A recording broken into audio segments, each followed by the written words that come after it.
I would love to do something that tells all these wonderfully talented filmmakers and actors and producers that we have in Malayalam that it is okay to dream big.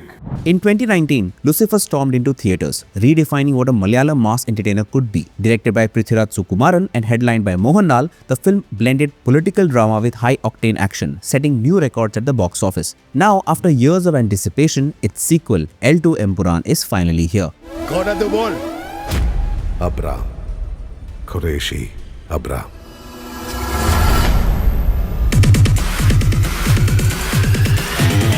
But here's the big question. Could Empuraan be the defining moment for Malayalam cinema, just like KGF was for Kannada cinema and Baahubali was for Telugu cinema? In this video, we will dive into the reasons why Empuraan might be the game changer Malayalam cinema has been waiting for, as well as the risks associated with the project. Before we start, please forgive me if I fail to pronounce the names of the movies correctly. I am still exploring Malayalam cinema and getting used to the pronunciation. Please subscribe to stay updated on videos like this. Please, I kindly request. Let's get started by first talking about the evolution of Malayalam cinema since Lucifer's release. When Lucifer was released in 2019, Malayalam cinema was already known for its strong storytelling, realistic performances, and rooted narratives. But what followed in the next 6 years was nothing short of a revolution. With the emergence of OTT platforms as a result of the COVID-19 pandemic, audience expectations evolved, and there was now a growing demand for larger-than-life storytelling. While Malayalam cinema was always respected for its artistic depth, filmmakers started fearlessly experimenting with form, tone, and genre. Socio-political realism was embraced in films like Janagana Mana, which questioned law, justice, and media narratives. Nayathu brought out the moral dilemmas faced by police officers caught in political games. Arkakariyam dived deep into post-retirement life, suppressed guilt, and existential introspection during the pandemic era. From grounded realism, Malayalam cinema started exploring mythical and spiritual territories while retaining its signature subtlety. Brahmayugam was a black and white horror fantasy rooted in ancient Kerala folklore. It wasn't just genre bending, it was time bending, and the audience embraced it wholeheartedly. Jinn tackled themes of mental health and spiritual possession, blurring the lines between belief and disorder. Themes of survival, resilience, and the human condition found powerful cinematic expression. Adu Jivitam was an epic tale of survival in the desert, with Prithviraj delivering a career-defining performance. It explored isolation, faith, identity, and endurance in a way rarely seen on the Indian screen. 2018 Everyone is a Hero, based on the Kerala floods, highlighted community resilience and collective heroism, earning it the honor of being India's official Oscar entry. Manjumal Boys resonated deeply with audiences because it celebrated the power of friendship and human instinct to protect and survive. Set against the backdrop of a cave rescue mission in Tamil Nadu, this real-life story became a cultural phenomenon, turning into the highest-grossing Malayalam film of all time. Rovancham tapped into nostalgic youth horror comedy centered around roommates and an Ouija board gone wrong.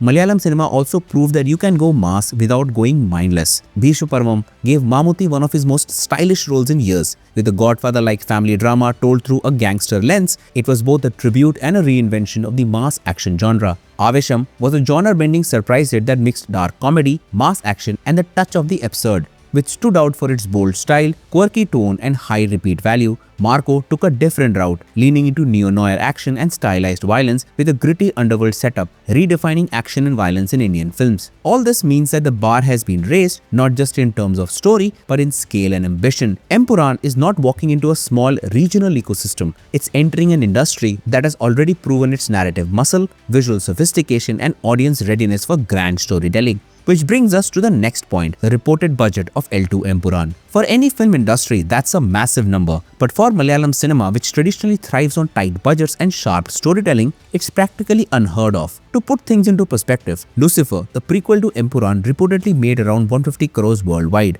a blockbuster by Mollywood standards. The current highest-grossing Malayalam film, Manjumal Boys, brought in 240 crores at the box office, becoming a sensation across South India and even overseas. Most successful Malayalam films are made within 10 to 25 crore budgets, with very few even crossing 50 crore in production cost. So when Empuraan comes in with a budget tag, it naturally raises eyebrows. It could include not just production costs but also marketing, distribution rights, and perhaps even multi-language expansion plans. The profitability equation is tricky. Break-even becomes the bare minimum, not a win, which bleeds into the risk of budget overshadowing the storytelling, adding pressure, expectation, and yes, a fair amount of risk. What can you tell us about Empuraan? That's just one of those another commercial films. This brings us to the next point, how Empuraan is positioned differently from Lucifer. Empuraan picks up from where Lucifer left off, but it's no longer just about what happens in Kerala. This time, it dives deep into the international operations of Khureshi Ab'raam, exploring how a man from Kerala becomes a global crime figure with political and religious influence. Prithviraj himself has said that Lucifer was only the tip of the iceberg. Empuraan is meant to reveal the entire empire, how it was built, how it's run, and possibly how it begins to crack. This shift in scale brings several facets like multiple international locations, geopolitical themes, multi-layered character arcs, and of course, the Mohanlal Prithviraj factor. Back in 2019, Lucifer marked Prithviraj's directorial debut. There was curiosity but also uncertainty. Could he handle a film of this scale with a star like Mohanlal? That question was answered with the success of Lucifer, which established Prithviraj not just as an actor-director combo, but as a visionary capable of building cinematic universes. Since then, he's only expanded his skill set, taking on Bro Daddy, Adu Jivitam and Salar, and growing as both a performer and a creative force. With Empuraan, we are looking at a more confident, globally aware Prithviraj backed by a still untouchable Mohanlal in one of his most iconic roles. It's a cinematic synergy aimed at building something more significant than a franchisee, possibly a full-blown universe, setting up character backstories, connecting dots from Lucifer, and expanding the mythos around Khureshi Ab'raam. So yes, it's more expensive, yes, it's more ambitious, but most importantly, it's designed to pull Malayalam cinema into the era of cinematic universes where storytelling goes beyond a single movie and enters the realm of legacy. Which brings us to the final and my favorite discussion point. Could Empuraan be Malayalam cinema's Baahubali or KGF moment? Every film industry has that one movie, a film that doesn't just break records but breaks boundaries. For Telugu cinema, it was Baahubali. For Kannada, it was KGF. And for Malayalam cinema, all signs are pointing towards Empuraan attempting that leap. But let's be clear, Baahubali and KGF weren't overnight successes. They were strategic, visionary projects that elevated not just the actors but the entire industries behind them. Baahubali elevated Telugu cinema to national and international levels, proved that regional stories could be told on an epic scale, made names like Prabhas and Rajamouli household brands far beyond the south. KGF brought a relatively underrepresented industry to the forefront of Indian cinema, made Yash a pan-Indian star and gave Kannada cinema a stylistic identity, opened the door for more Kannada projects like Kantara